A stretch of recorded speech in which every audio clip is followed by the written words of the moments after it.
A sociologia estuda tanto a sociedade como um todo, quanto os fenômenos sociais de forma específica. Isso permite fazer um estudo sociológico do surgimento da própria sociologia como um fenômeno social.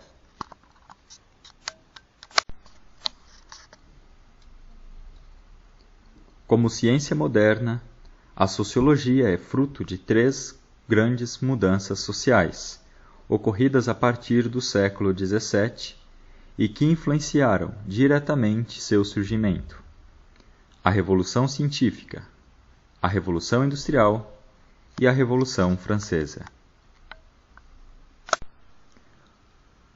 Comecemos pela Revolução Científica.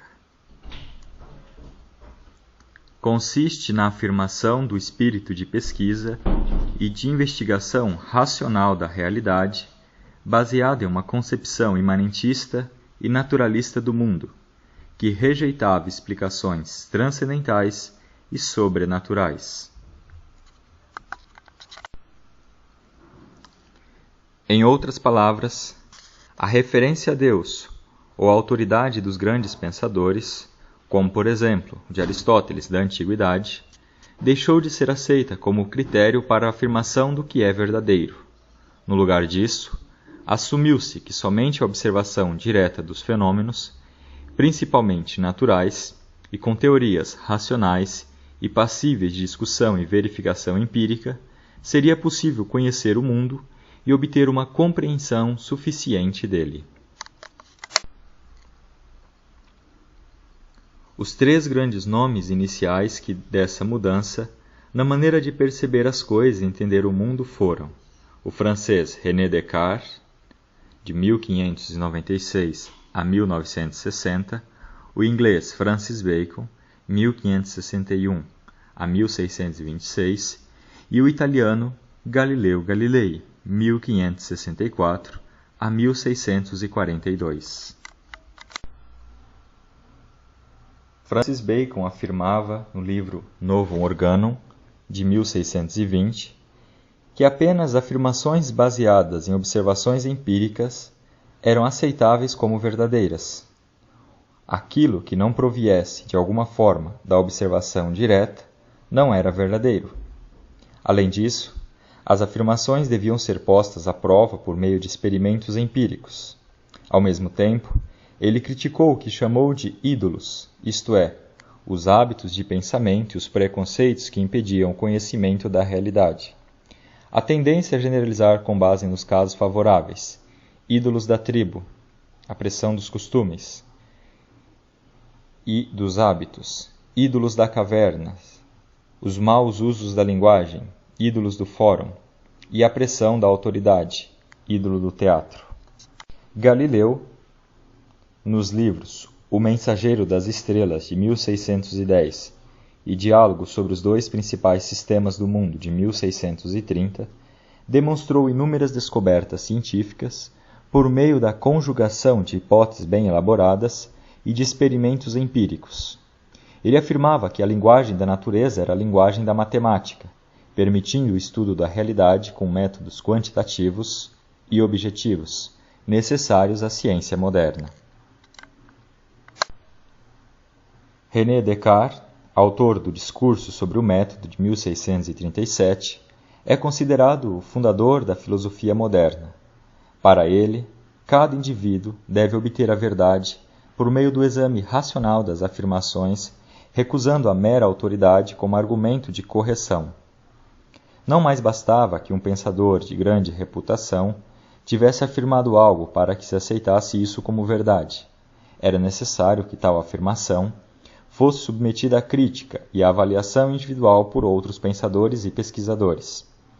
Além disso, Descartes afirmou que se devia proceder do mais simples ao mais complexo para resolver os problemas, isto é, que cada questão devia ser dividida em várias partes, conforme o pesquisador julgasse adequado, e que essas partes deviam ser ordenadas de acordo com o grau de complicação das mais simples às mais complicadas, sendo as simples resolvidas antes e depois as complicadas.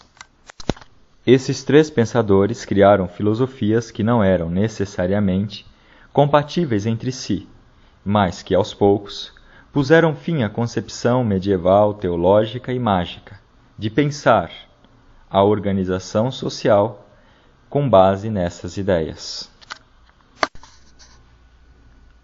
A segunda grande mudança social importante que está na origem desta nova forma de compreender e explicar o mundo dos homens foi a Revolução Industrial. Mas o que afinal foi isso? A Revolução Industrial foi um processo iniciado em meados do século XVII, desde o fim da Idade Média, assistia-se ao surgimento e à organização de uma classe social dedicada à produção manufatureira, às trocas comerciais e à intermediação do crédito. Tal classe se chamava burguesia. Sua importância e seu poder vinham da riqueza que concentrava e geria. A partir do século XVIII, os desenvolvimentos científicos passaram a ser utilizados em atividades práticas da burguesia, em particular para o aumento da produtividade do trabalho. As máquinas a vapor de James Watt são um grande símbolo disso. O trabalho racionalizou-se no sentido de que cada trabalhador passou a realizar uma única tarefa em uma cadeia produtiva em cada fábrica. Em vez de ocupar-se de todas as fases da produção, o trabalhador se preocupava em realizar apenas uma tarefa. Esses fatores foram determinantes para o aumento da produção, gerando o padrão que se difundiu pela Inglaterra, França e pelo resto da Europa. Enquanto a burguesia enriquecia-se cada vez mais, o proletariado empobrecia, o que fez com que aumentasse a distância entre a burguesia e o proletariado. O poder econômico da burguesia fazia com que essa ambicionasse também o poder político, e a miséria material do proletariado convertia-se em distúrbios sociais e políticos. No entanto, foi a Revolução Francesa o evento mais importante na criação da sociologia. Suas causas gerais podem ser identificadas a partir do século XVIII, principalmente devido à ação dos filósofos e escritores iluministas. O conjunto dos princípios que organizavam a sociedade francesa, os privilégios da nobreza, a sociedade dividida com base em ordens hereditárias, o poder absoluto do rei, perdeu a legitimidade. Eles não eram mais vistos como aceitáveis ou justos. Almejava-se uma nova sociedade, mais livre, mais igualitária e mais fraterna. A capacidade de ação dos governantes era pequena, pois os recursos públicos eram destinados à manutenção da nobreza e do clero e à realização de diversas guerras. Além disso, havia preconceitos muito fortes contra a participação do terceiro Estado, isto é, da burguesia e do povo na administração pública. Ao mesmo tempo, a burguesia, que já tinha o poder econômico, almejava também controlar o poder político. O proletariado, urbano e, acima de tudo, rural, era miserável e estava insatisfeito com os desmandos dos senhores locais da Igreja. Tudo isso convergiu para os eventos de 1789. Devido à participação em guerras, em particular na Guerra da Independência dos Estados Unidos, o Estado francês não tinha mais recursos e foi obrigado a convocar os Estados Gerais, isto é, a fazer uma reunião das forças sociais do reino para solicitar um aumento nos impostos. Ao fazê-lo, permitiu que os franceses apresentassem suas queixas e reivindicações para serem examinadas. Em um ambiente já conturbado, isso agitou a população, em particular o terceiro Estado, formado pela burguesia, trabalhadores urbanos e camponeses.